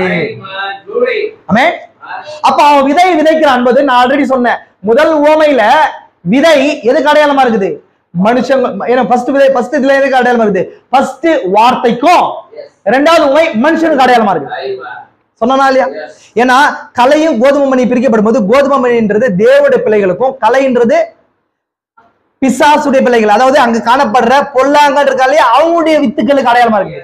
இப்போ ஏசு நான் கடைசியா சொல்ற ரூட் இங்கே சொல்லிட்டேன். ஏசு கிறிஸ்துவே அங்க 2 வித்துக்கள் இருக்கிறத பேசுறேன். ஏசு காட் ஹிம்செல்ஃப், ஏசு கிறிஸ்துவே சொல்ற 4வது எவிடன்ஸ். அப்ப இந்த பொல்லாங்கன் யாருன்றத குறித்து ஏசு கிறிஸ்து என்ன சொல்றாரு அப்படின்னா, அது பொல்லாங்கன் யாரு அப்படின்னா யாரு? பிசாசு. பிசாசு தான் யாருக்குள்ள வந்தான்? சர்ப்பத்துக்குள்ள வந்தான். கரெக்டுங்களா? இப்போ இப்படி எடுத்துக்கலாம். யாரு? ஆதாம் வந்து பொல்லாங்கன் அப்படி எடுத்துக்கலாம். கரெக்டுங்களா? அப்படி சொல்லலாம் இல்லைங்களா? சர்ப்பத்தின் மீது விசுவாசிக்காத நபர்கள் ஏங்க ஒருவேளை வந்து தப்பு செஞ்சதுனால, காயின் தப்பு செஞ்சதுனால, சரி ஆதாம் தப்பு செஞ்சதுனால ஆதாம கூட பொல்லாங்கன்னு சொல்லாமே பைபிள்னு சொல்லலாம் இல்லைங்களா? ஆனா பைபிள் அப்படி சொல்ல. பாவத்துக்கு அப்புறமும் ஆதாம பைபிள் எப்படி பதிவு செய்யுதுன்னா தேவனுடைய குமாரன் பதிவு செய்யுது. பாவத்துக்கு அப்புறமும் ஆதாம தேவனுடைய குமாரன் பதிவு செய்யுது. நீங்க ஏதோ ஒரு காரியத்துல விழுந்து போகிறதுனால உங்களுக்குள்ள இருக்கிற வித்து தேவனுடைய வித்தா இருக்கிறதுனால நீ வித்து இல்லாம போயிட முடியாது. புரிஞ்சுக்கோங்க நல்லா. தேவனுடைய வித்து தாங்க. அந்த மாற்றமே கிடையாது. வித்து தான். இப்ப இங்க என்ன சொல்லுது? நான் ஆல்ரெடி சொன்ன உங்களுக்கு. இங்க என்ன சொல்லுது? இங்க லூக்கா 3:38 சொல்லும் போது, லூக்கா 3ஆம் அதிகாரம் வருதா இல்லையா? 3ஆம் அதிகாரத்துல என்ன சொல்ல வருதுன்னு சொன்னா ஜீனியாலஜி, ஜீசஸ் ஜீனியாலஜி வருது. கீழே டவுன்ல வரும்போது சேர் ஆதாமின் குமாரன். ஆதாம் தேவனால் உண்டானவன் சொல்லி தமிழ்ல இருக்கும். இங்கிலீஷ்ல ஆதாம் which was son of God. ஆதாம் தேவனுடைய குமாரன் சொல்லி பாவத்துக்கு அப்புறமா சொல்லுது. அப்ப ஆதாம் பொல்லாங்கன் கிடையாது. பொல்லாங்கன் யாருன்னு சொல்லி இயேசு கிறிஸ்து ஓமையில சொல்லிட்டாரு. அது யாரு அப்படின்னு சொன்னா சர்ப்பம், பிசாசு. இல்லீங்களா? முதல் பாவம், முதல் கொலை எங்க நடக்குது? ஏதேன்ல நடக்குது. முதல் பொறாமை எங்க நடக்குது? முதல் பொறாமை. பொறாமை என்னங்க? என்வி. என்வின்வாங்க இல்லைங்களா? என்வினா பொறாமை. பொறாமை, அந்த பொறாமை எங்கிருந்து வந்துச்சு அப்படின்னா, ஒரு மனுஷனுக்கு அவனுடைய, நான் ஆல்ரெடி சொல்லிக்கிறேன், அவன் முதல் பொறாமை யாருங்க? அவங்க அப்பா கிட்ட வச்சு. அவங்க அப்பா என்ன பண்ணாரு சொன்னா, மிகாயேலுடைய பெரிய ராஜ்யத்தை ஸ்தாபிக்கணும்னு சொல்லி பொறாமப்பட்டா இல்லையா? அந்த பொறாமை இவனுக்குள்ள வந்துச்சு. இவனுக்குள்ள வந்து ஆபேலை விட மிகப்பெரிய பலியை நான் என்ன அவர் ஏத்துக்கொள்ள வேண்டியதா இருக்குதுன்றது அந்த பொறாமை அங்கதான் வந்துச்சு. ஏதோ காயின் கிடையாது, பொறாமைக்கான ஆள். பொறாமைக்கான ஆள் கிடையாது. யார் கிடையாதுங்க? காயின் கிடையாது. புரியுதுங்களா உங்களுக்கு? புரிஞ்சுங்களா உங்களுக்கு? நான் ஆல்ரெடி காட்டிட்டேன். 3 யாருங்க? யாரை காட்டியாச்சு? இப்போ beloved one ஜானை காட்டியாச்சு இல்லீங்களா? பொல்லாங்கன் யாருங்க? ஜான். ஜீசஸ் himself, ஜீசஸ்க்கான 4வது எவிடன்ஸ் காட்டிட்டேன். ஜீசஸ் என்ன சொல்றாரு இந்த ஓமையில? எக்ஸாக்ட்டா சொல்றாரு, அறுவடை நேரம் வரும்போது நல்ல வித்துக்களும் பொல்லாத வித்துக்களும் களைகளும் பிரியுது. களைகளை தேவன் உண்டாக்குனாரா? களைகள் எங்க பாக்குறீங்க? சிருஷ்டிப்பின் நாட்கள களைகள் இல்ல. நான் ஆல்ரெடி சொன்னேன், சிருஷ்டிப்பின் நாட்கள களைகள் கிடையாது. கலை என்னங்க? Trans and results. களைக்குள் முள்ளும் குறுக்கும். முள்ளுன்னா என்னங்க? முள்ளுன்றது ஆக்சுவலி ஒரு கலை செடின்னு ஒரு செடி கிடையாது. சிருஷ்டிப்புல கலை செடியே சாபத்துக்கு அப்புறம் தான் தேவன் என்ன பண்றாரு? பூமி உன்னிமித்த பூமி சபிக்கப்பட்டிருக்கும், இனி உனக்கு அது என்ன பண்ணும்? முள்ளும் குறுக்கும் முளைப்பிக்கும். அப்போ எப்போ வந்தது? சாபத்துக்கு அப்புறம் வந்தது இல்லீங்களா? சாபத்துக்கு அப்புறம் வந்துச்சா இல்லீங்களா? இது ஓமையில இயேசு கிறிஸ்து எப்படி வைக்கிறாருன்னு சொன்னா, இந்த முள்ளும் குறுக்கும் சாபத்தின் அவுட்புட்டா வருது. அப்ப தேவனுடைய சிருஷ்டிப்புல இல்லாம ஏதோ ஹைபிரிட்லாம் வருது. முள்ளுன்னு போது என்ன தெரியுங்களா? உங்களுக்கு நல்லா புரிஞ்சுக்கணும், அந்த இடத்துல கனி வர பகுதி, கனி வர வேண்டிய பகுதி, கனி கொடுக்காம வர்றதுதான் முள். புரியுதுங்களா உங்களுக்கு? கலைனா என்னன்னா யூஸ் இல்லாத செடி. தேவன் ஒரு செடி ஒரு விஷயத்துல ப்ரூஃப் என்ன பண்ணி படிச்சிருப்பாரு, அது கனி கொடுக்க வேண்டிய என்னங்க செடி, கனி கொடுக்காம அப்படியே வளர்றதா கலை. புரிஞ்சா இல்லைங்களா உங்களுக்கு? எக்ஸாம்பிள், சிம்பிள் எக்ஸாம்பிள் சொல்றேன். இப்போ இந்த ஓமையில வரும்போது முதல் ஓமையில என்ன பண்றாரு? 4 வகை நிலங்களை சொல்றாரு இல்லீங்களா? முதல் நிலம் என்னங்க? நல்ல நிலம், 2வது கற்பாறை, 3வது வழி அருகே, 4வது முச்செடி இல்லீங்களா? இது விட்டுருங்க. இதே 2வது ஓமை வரும்போது என்ன வருதுன்னு சொன்னா, அறுவடை நேரத்துல களைகளும் கோதுமை மணியும் வருது. இந்த கோதுமை மணி கலையில தான் இயேசு கிறிஸ்து சொல்றாரு, இந்த நல்லவன் யாருங்க? எஜமான் யாருன்னு சொன்னா மனுஷகுமாரன், அவர் விதைத்த விதைகள். பொல்லாங்கன் யாரு? பிசாசு, அவன் மூலம் வந்த விதைகள் அப்படின்னு சொன்னாரு இல்லைங்க? சொன்னாரா இல்லைங்களா? அப்ப இந்த இடத்துல விதைகள் அப்படின்றது அவனுடைய சந்ததியை குறிச்சு சொல்லுது. அப்ப இயேசு கிறிஸ்து சொல்லியிருக்காரு, அவன் விதைய பூமியில விதைச்சான். அங்க இருக்கிற வித்துக்கள் நல்ல நல்ல விதைகள் வந்து எஜமானால விதைக்கப்பட்ட விதைகளா இருந்தா, இப்போ ஒரு எக்ஸாம்பிள் இயேசு கிறிஸ்து சொல்ற இன்னொரு விஷயத்தை சொல்றேன். என் பிதாவினால் நடப்படாத நாரெல்லாம் அப்படின்னாருன்னா, பிதாவானால் நடப்படாத நார் இருக்குதா இல்லையா? இருக்குதா இல்லையா? அப்ப சர்ப்பத்தின் ஒரு விஷயம் இருக்குதா இல்லையா? முடிஞ்சா இல்லைங்களா? ஏன் கடைசியா நான் சொல்ல சொல்றேன், நல்ல விதை விசுவாசி, கெட்ட விதை அவிசுவாசி. புரியுதுங்களா? அப்ப அது விதைக்கிறவன் ஏதோ ஒரு இடத்துல விதைக்கிறான், மாத்தி மாத்தி விதைச்சுட்டே போறான். அவன் விதைக்கிற டைம் என்ன இருக்குது? இருள். அப்படின்னு சொன்ன சபை காலத்துல இருள்னா சபை கால இருள், அங்கதான் விதைச்சான். புரிஞ்சா இல்லைங்களா? ஏன் கடைசியா நான் முடிக்கிறேன் பாருங்க. 13வது அதிகாரத்துல வாசிக்கலாம். 13வது அதிகாரம் 24ல இருந்து 30 வரைக்கும் மத்தேயுல அந்த ஓமை, அதோட எக்ஸ்பிளனேஷன் தான் என்ன பண்றாரு? வீட்டுக்கு வந்தோடனே இயேசு கிறிஸ்து எக்ஸ்பிளைன் பண்றாரு. விதை என்னங்க? தேவனுடைய பிள்ளைகள், ராஜ்யத்தின் புத்திரர். கரெக்டுங்களா? கலைகள் என்னங்க? பொல்லாங்கனுடைய புத்திரர்னே சொல்றாருங்க. கரெக்டுங்களா உங்களுக்கு? இப்ப முடிஞ்சிச்சு. இப்ப 8வது அதிகாரத்துக்கு போங்க. 8வது அதிகாரத்துல பாருங்க, கடைசியா முடிக்கிறேன். இயேசு கிறிஸ்து பேசுறார் பொல்லாங்கனை குறிச்சு. இதே யோவான்ல 2:13-14 வாசிக்கிற பாருங்க.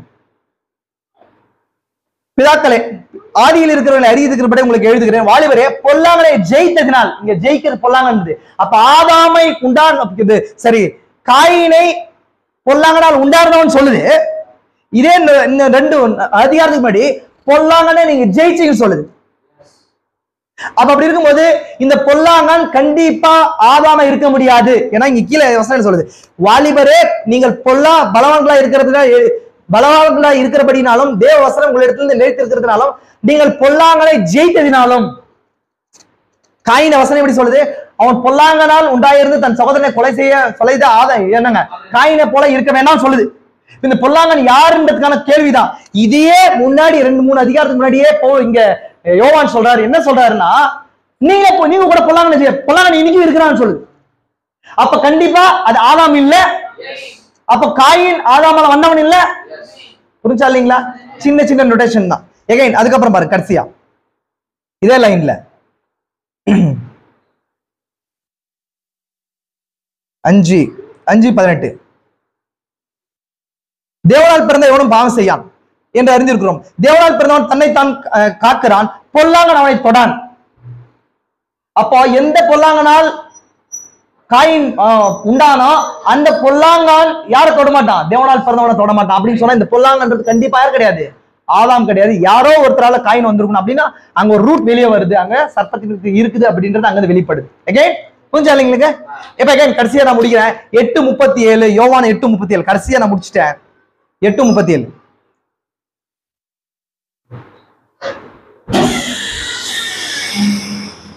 இயேசு கிறிஸ்துக்கும் சீஷர்களுக்கும் இயேசு கிறிஸ்துக்கும் பரிசேயர்களுக்கும் சண்டை ஆகுது. இயேசு கிறிஸ்துக்கும் பரிசேயர்களுக்கும் சண்டை ஆகுது. சண்டை ஆகும்போது அவன் பேசிட்டே இருக்கிறான். 8:24 சொல்றாரு, நீங்கள் நான் இங்க சொல்றேன் 8:24 மட்டும் வாசிக்கிற பாருங்க. நானே அவர் என்று உங்களுக்கு விசுவாசியா விட்டால் உங்க பாவங்களே சாவீர்கள். அவங்க சொல்றாரு, பாவத்தை குறித்து பேசிட்டே வரும்போது அவங்க 2 பேருக்கு ஒரு கிளாஷ் ஆகுது. நானே அவர் என்று நீங்க விசுவாசியா விட்டால் அப்படின்னு, நானே அவர்னா பிதா கிடையாது. நானே அவர்னு சொன்னா உங்களுக்கு முன்னாடி சொல்லப்பட்டவர் தான் பாவ பரிகாரி நான் தான், உங்களுக்கு சொல்லப்பட்டவர் நான் தான் குறிச்சு பேசுது இந்த வசனம். அது கீழே படிச்சுட்டே வரும்போது அங்க இயேசு கிறிஸ்து உங்களுக்கு பெரிய கிளாஷ் ஆகுது. கிளாஷ் ஆகும் போது இயேசு கிறிஸ்து இப்படி சொல்றாரு. 37 வசனம் பாருங்க, இப்படி சொல்றாரு பாருங்க. நீங்கள் அபிரகாமின் சந்ததியார் என்று அறிவே. நீங்கள் எப்படிங்க? நீ பிசிக்கா அபிரகாமின் சந்ததின்றது எனக்கு தெரியும். ஆனால் உங்களுடைய உபதேசம் உங்களுக்குள்ள என் உபதேசம் இடம்பெறாதபடியால் என்னை கொலை செய்ய தேடுகிறீர்கள். உங்களுக்குள்ள நீங்க விசுவாசிக்கிறதுக்குள்ள நான் சொல்றது இல்லன்றதால என்ன பண்றீங்க? நீங்க கொலை பண்ண தேடுறீங்க. நான் என் பிதாவிடத்தில் கண்டதை சொல்லுகிறேன், நீங்களும் உங்கள் பிதாவிடத்தில் கண்டதை செய்கிறீர்கள். உங்கள் பிதாவிடத்துல பாக்குறத பண்ணீங்க. அப்ப உங்கள் பிதா யாரோ ஒருத்தன் கொலை பண்ணிருக்கணும். இப்போ யாரோ ஒருத்தன் என்ன பண்ணிருக்கணும்? அவருடைய பிள்ளைகள் நீங்கன்றார் இவரு. ஜீசஸ் சொல்றாரு. இப்போ பாருங்க, அதற்கு அவர்கள் அவங்களுக்கு புரிஞ்சு போச்சு. அவங்களுக்கு புரிஞ்சிச்சு பாருங்க. இப்ப இங்க படிக்கிறவங்க புரியல. யூதர்களுக்கும் இயேசு கிறிஸ்து நடந்த கான்வர்சேஷன் புரிஞ்சிச்சு. கீழே அதுக்கான விளக்கம் வருது பாருங்க. அதற்கு அபிரகாமே எங்கள் பிதான்றாங்க. இல்லப்பா, நாங்க கொலகாரனுக்கு பிறந்தவங்க இல்ல. அபிரகாம் விசுவாசம். ஏன்னா இயேசு கிறிஸ்து சொல்றாரு, அபிரகாம் நான் வரும்போது என்ன பார்த்தா என்ன ஏத்துக்கணும், நீங்க ஏத்துக்கல, நீங்க கொலை பண்றீங்க. நீங்க அபிரகாமுடைய மாம்சத்துல அபிரகாமின் பிள்ளைகளா இருந்தாலும் நீங்க அபிரகாமுடைய பிள்ளைகள் கிடையாது. உங்க பிதா வேற, எவ்வளவு ஒரு கொலகாரன் அந்த கொலகாரனுடைய பிள்ளைகள்ன்றாரு இயேசு கிறிஸ்து சொல்றாரு. அப்ப அவங்க என்ன பண்றாங்க? அவங்களுக்கு கோவம் வந்து எப்படி பேசுறாங்க? நாங்க அபிரகாமுடைய பிள்ளைகள் தான் நான் அப்படின்னு சொல்றாங்க. எங்கள் பிதா அபிரகாம் என்றார்கள். இயேசு அவர்களை நோக்கி, நீங்கள் அபிரகாமின் பிள்ளைகளா இருந்தால் அபிரகாமின் கிரியை செய்வீர்கள். அபிரகாமுடைய கிரியை என்ன? நான் மாம்சத்துல இறங்கி வரும்போது அவங்க என்ன பண்ணாரு? என்னை ஆமானிச்சாங்க, ஏற்று பண்ணாங்க. அப்போ என்னோட என்ன பண்ணாங்க? அந்த இந்த கன்றுக்குட்டியுடைய மாம்சத்தை எனக்கு கொடுத்தாங்க. ஏன்னா என்ன பண்ணாங்க? விசுவாசிச்சாங்க. நான் மாம்சத்துல வெளிப்பட்டது. அதான் அபிரகாமுடைய கிரியை. என்னோட கூட கூடாரத்துக்கு ஒன்றானா? அதான் புரிஞ்சுங்களா உங்களுக்கு? இப்ப பாருங்க அகைன், நீங்கள் உங்கள் பிதாவின் கிரியைகளை செய்கிறீர்கள். அதற்கு அவர்கள் இங்க என்ன சொன்னாங்க? என்ன கொலை செய்ய தேடுறீங்க. அவங்க கொலை செய்ய தேடுறது உண்மைதான். இயேசு கிறிஸ்து என்ன பண்ணாங்க? இயேசு கிறிஸ்து என்ன பண்ணாரு சொன்னா, அவங்களோட இருதயத்தை டிசைன் பண்ணாரு. அவங்க கொலை செய்யறதா தேடுறாங்கன்னு கண்டுபிடிச்சு சொல்றாரு, நீங்க அபிரகாமுடைய பிள்ளைகள் எனக்கு தெரியும் மாம்சத்தின்படி, ஆனாலும் நீங்க அவரோட பிள்ளைகள் அல்ல. நீங்க என்ன கொலை செய்ய தேடுறீங்க, உங்க பிதாவாகிய வந்தீங்க அப்படின்றார் பிசாசுன்னு சொல்றாரு. இங்க அது கீழே பாருங்க, நீங்கள் பிதாவின் கிரியைகளை செய்கிறீர்கள். அதற்கு அவர்கள், நாங்கள் வேசித்தனத்தினால் பிறந்தவர்கள் அல்ல, ஒரே பிதா எங்களுக்கு உண்டு, அவர் தேவன் என்றார்கள். என்ன சொல்றாங்க? தெளிவா சொல்லிட்டாங்க. அவங்களுக்கு தெரியும் கொலை நடந்துச்சு. கொலைக்கு யார் ஃபர்ஸ்ட் கொலை? யாரு? காயினால வந்தது. நீங்க அப்படி சொல்ற அவங்களுக்கு கோபம் வருது. நாங்க வேசித்தனத்தால பிறக்கல அப்படின்னா காயின் அப்படி வந்தான்றது அவங்க சொல்றாங்க. புரியுதா இல்லைங்களா? இயேசுவர்களுக்கு உங்கள் பிதாவாகிய நீ தேவனுக்கு பிதாவா இருந்தால் என்னிடத்தில் அன்பா இருப்பீர்கள். நீங்கள், ஏனென்றால் நான் தேவனிடத்தில் வந்திருக்கிறேன், நான் சுயமாய் வரவில்லை. பாருங்க அதுக்கில, நீங்கள் உங்கள் பிதாவாகிய பிசாசான உண்டானவர்கள் அப்படின்னா தெளிவா சொல்லிட்டாரு. இப்போ பிதாவாகிய பிசாசான உண்டானவர்கள்ன்றதுக்கும் வேசித்தனத்துக்கு ஒரு முடிச்சு அவங்களே போடுறாங்க. உங்களுக்கு அப்ப அங்க ஏதேன்ல ஒரு பாவம் நடந்துச்சு. அதுல வந்தது யாருங்க? காயின் தான் கொலகாரன்.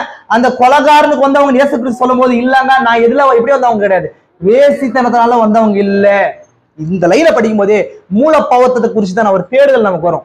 நான் இது வரைக்கும் பேசிக்கான முதல் ஒரே ஒரு ஃபர்ஸ்ட் ப்ரூஃப் தான் காட்டியிருக்கேன். இன்னும் 9 ப்ரூஃப் இருக்குது. பைபிள்ல.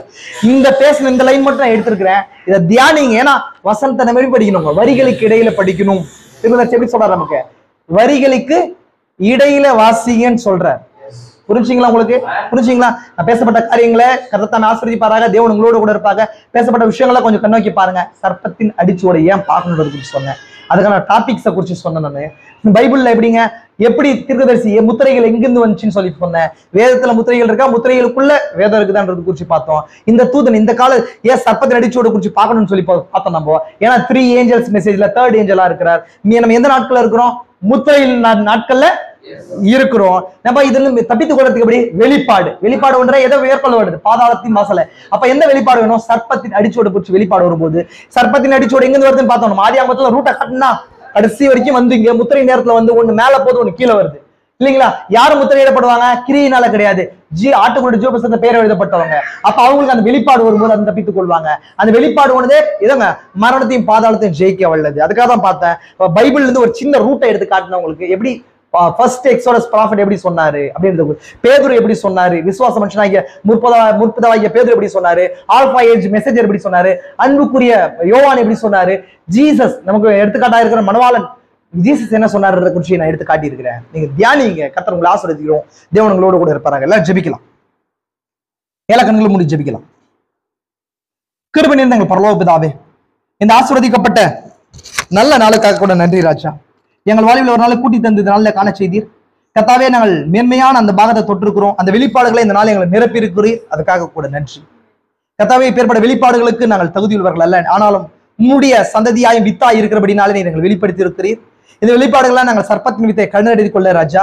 எங்களுக்குள்ள அந்த அடிச்சோட கிரியைகள் மூலமா எங்காவது இருக்கிறதா என்று நாங்கள் பார்த்து கர்த்தாவே வேறாய் கர்த்தாவே, ஜீவ விருட்சத்துக்குள்ளாய் பங்குள்ளவர்களாய் கர்த்தாவே, நாங்கள் அந்த பரிபூர்ண மனிதனும் வளர்ச்சிக்குள்ளாய் கடந்து செல்ல கிருபைங்க. இந்த செய்தி கேட்கிற ஒவ்வொரு நபருக்குள்ளாய் கர்த்தாவே அந்த விசுவாச கேள்வி உண்டாகட்டும். பலப்படுத்துங்க அப்பா. இதுல பங்குள்ளவர்கள் கர்த்தாவே இன்னும் வெளியே இருந்தால் கொண்டு வந்து சேர்த்து இந்த செய்திகளை கேட்க கிருபலிங்க. அந்த மிருகத்தின் முத்திரையை குறித்த ரகசியத்தை அறிந்து கொள்ள கிருபலி தாருங்க ராஜா. நாங்கள் முத்திரை நாட்கள் இருக்கிறோம். தேர்ட் ஃபுல் வெளிப்படுகிற நேரத்தில் இருக்கிறோம். அப்பேற்பட்ட விசுவாசத்துக்குள்ள எங்களை நடத்துங்க. வந்து இருக்கிற ஒவ்வொரு பிள்ளைகளை ஆசீர்வதிங்க. அந்த குடும்பத்தோட அவர்களை ஆசீர்வாதத்துக்குள்ள கொண்டு வரங்க ராஜா. பலப்படுத்துங்க. அந்த வெளிப்பாடுகளை கர்த்தாவே எங்கெல்லாம் போறாங்களோ அங்க வெளிப்பாடுகளை போட கிருபலிங்க ராஜா. இன்னும் மாம்ச ரீதியான காரியங்களோடு நேரத்தை செலவழிக்காத படிக்க ராஜா. மேன்மையான உயிர்த்தெழுதலை, மேன்மையான ஏற்றுக்கொள்ளப்படுதலை கண்டடை கிருபலி தாருங்க ராஜா. வந்திருக்கிற ஒவ்வொரு பிள்ளைகளை ஆசீர்வதிங்க ராஜா. இந்த பிள்ளைகளை இன்னும் அநேக பேருக்கு வெளிச்சம் இந்த செய்தியை கொண்டு போகட்டும். பலப்படுத்துங்க. பெரிய செய்யுங்க. ஆரம்பம் முதல் முடிய வரைக்கும் நீர் எங்களோட கூட இருந்ததுக்காக நன்றி ராஜா. அடியனை கூட தலைமட்டுமா தாழ்த்துக்கிறோம். இப்பேற்பட்ட வெளிப்பாடுக்கு நான் தகுதி உள்ள நல்ல ராஜா. நீர் அடியனுடைய பாத்திரத்தை எடுத்து பேசுறதுக்காக நன்றி ராஜா. இதுல இருந்து வர எல்லா மகிமையும் கனவும் ஸ்தோத்திரம் உமக்கே நாங்கள் சேர்ந்துக்கிறோம் ராஜா. அதே போல ராஜா, இந்த தடையான காரியங்கள் குறையான காரியங்கள் ஏதாவது பேசியிருந்தால் தவிர மன்னிங்க. பலப்படுத்துங்க. ஆசீர்வதிங்க. இயேசு கிறிஸ்துவின் பிரசித்த நாமத்திலே ஆமென்.